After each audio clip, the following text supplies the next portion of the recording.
दिल्ली में आपकी हार के बाद पंजाब तक मंथन तेज है। केजरीवाल ने अब पंजाब के आप विधायक और मंत्रियों की बैठक कल दिल्ली में बुलाई।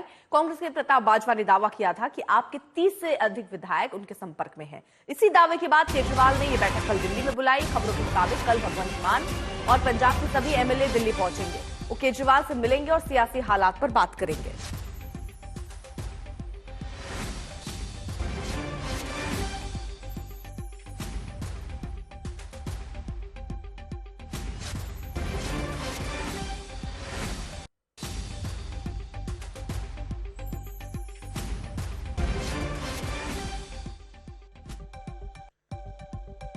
उन्होंने बकायदा ये कहा कि भगवंत मान अगले एकनाथ शिंदे हो सकते हैं। पंजाब आप और दिल्ली आप में तकरार की स्थिति दिख रही है और उनके इस कहने के बाद ही हलचल तेज है। अब मुलाकातों का सिलसिला भी चल रहा है। अरविंद केजरीवाल पैनी नजर बनाए हुए हैं। भगवंत मान गृह मंत्रालय के संपर्क में है, ये भी प्रताप सिंह बाजवा कहते नजर आ रहे हैं।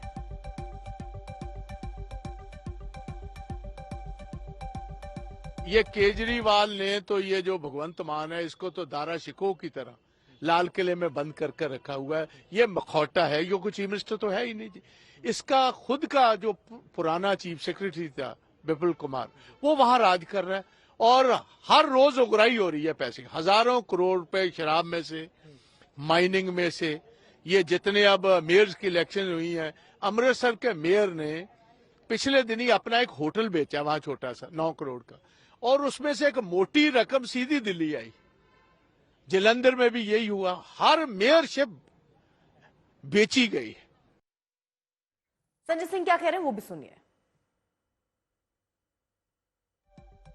सभा चुनाव के नतीजों के बाद आम आदमी पार्टी का राजनीतिक भविष्य क्या होगा? संजय सिंह जी, कांग्रेस से बयान पंजाब से आने लगे हैं कि वहां पर भगवंत मान संभाल नहीं पाएंगे, विधायक जो है कांग्रेस के संपर्क में हैं।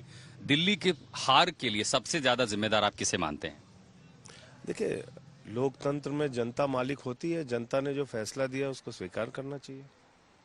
अब उसकी समीक्षा कर रहे हैं, जहां जहां जैसे जो कमियां लगेंगी उसको ठीक करेंगे। कहीं लगता है आपको कि कांग्रेस भी इसके लिए जिम्मेदार रही है या कांग्रेस ने वोट काटा है? कहीं पर पार्टी में इस तरह का मंथन है? अभी सिर्फ हम अपनी समीक्षा करें और अपने तरीके से हम लोग देखेंगे कि कहां कहां हमसे चूक हुई, उसी पे ध्यान देना चाहिए। पंजाब की चूंकि बैठक हो रही है तो क्या लग रहा है कि चुनौती अब पंजाब में भी खड़ी होगी आम आदमी पार्टी के लिए? अब कल बैठक में तय होगा क्या करते हैं, क्या करना है। मेरा आखिरी सवाल, इंडिया ब्लॉक अब रहेगा, आम आदमी पार्टी की भूमिका अब इंडिया ब्लॉक में क्या होगी? आप उसका हिस्सा होंगे या उससे अलग होंगे? अब इसके बारे में पार्टी का जो नेतृत्व है वही तय करेगा। अभी तक कोई फैसला नहीं? अभी तक कोई फैसला। वहीं केंद्रीय मंत्री रवनीत सिंह बिट्टू ने भी कहा कि भगवंत मान अब ज्यादा दिनों तक सत्ता में टिक नहीं पाएंगे।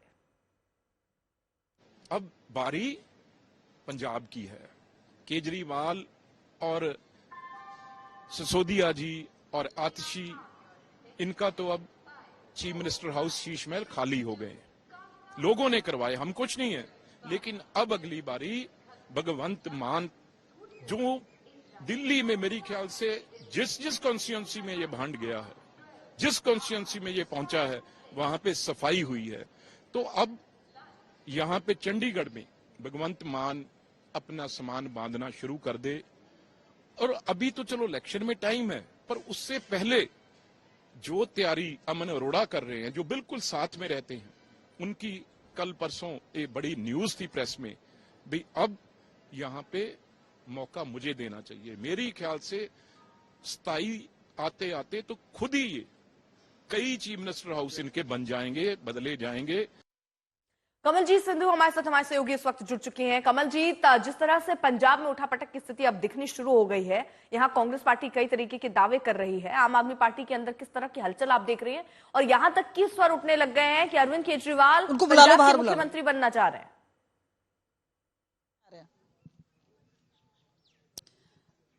हार तो दिल्ली में हुई है, लेकिन हड़कंप पंजाब में हुआ है। जाहिर सी बात है, कांग्रेस हो या भाजपा हो, सीधा निशाना आम आदमी पार्टी पर है और ऐसी कई बातें लगाई जा रही हैं, अटकलें की जा रही हैं। खासतौर पे अगर हम कांग्रेस का दावा करें तो उन्होंने कहा है कि भाई भगवंत मान अमित शाह के टच में है। और किस तरह से वो बोल रहे हैं कि भाई कई ऐसे एमएलएज हैं, तकरीबन 30 हैं, जो कि कांग्रेस के टच में है, तो उनका कहने की बात है कि जो नींव है वो हिल रही है पंजाब में, इस तरह के दावे किए जा रहे हैं।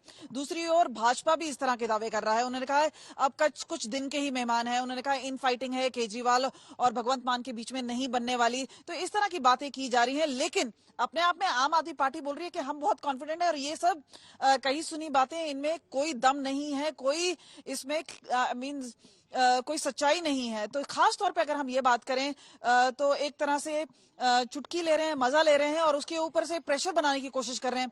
लेकिन ये बात जरूर है कि 92 सीटें जरूर आई थी आम आदमी पार्टी की 117 में से, तो एक बहुत बड़ी बहुमत है। अगर इसमें से 30 भी निकल जाते हैं तो जाहिर सी बात है फिर भी नींव मजबूत रहेगी। लेकिन 30 से ज्यादा हुए तो हो सकता है कुछ हो। लेकिन इस बीच में जो जहां पे सारा फोकस इस वक्त दिल्ली पर है, क्या कुछ कोई कर सकता है या कांग्रेस जिसमें इतनी इनफाइटिंग है वो कुछ एमएलएस खींच सकता है, तो ये अपने आप में बड़े दावे हैं इस वक्त। लेकिन आम आदमी पार्टी का मानना है कि चीजें ऑन ट्रैक हैं और ये एक सिर्फ मंथन यानी इंट्रोस्पेक्शन के लिए मीटिंग दिल्ली में बुलाई गई है। अरविंद केजरीवाल ने बुलाई है, खासतौर पे सभी एमएलए हैं, सारे मंत्री हैं, उनको बुलाया गया है और कपूरथला हाउस में 11 बजे ये मीटिंग की जाएगी। लेकिन वहां पे मीटिंग के बाद ही पता चल जाएगा कि क्या इसका पूरा मुद्दा था। फिलहाल ये जरूर बात की जा रही है कि एक किला दिल्ली में ढह गया है, क्या दूसरा जो पंजाब में है उसको मजबूत रखा गया जा सकता है, या फिर कोई इस फाइटिंग है, या केजरीवाल का जो पूरा कंट्रोल है खासतौर पे उसकी पंजाब यूनिट पे वो किस तरह का रहेगा, क्या इंटरफेरेंस रहेगी। तो इस सारी बातों का जो जवाब है वो कुछ दिनों में मिल जाएगा। फिलहाल ऐसा लगता है कि एक शो ऑफ स्ट्रेंथ भी होगा और मुंह तोड़ जवाब देने की कोशिश की जाएगी। खासतौर पे उस समय जैसे हम कुलदीप सिंह धालीवाल से बात करे थे, उन्होंने कहा 100% अटेंडेंस होगी। ये तरह की बातें प्रताप सिंह बाजवा 1 साल पहले भी ठीक है, अब देखना होगा पंजाब में जैसी हलचल चल रही है। कमलजीत, आप नजर बनाए रखिए, आगे भी आपसे अपडेट लेंगे।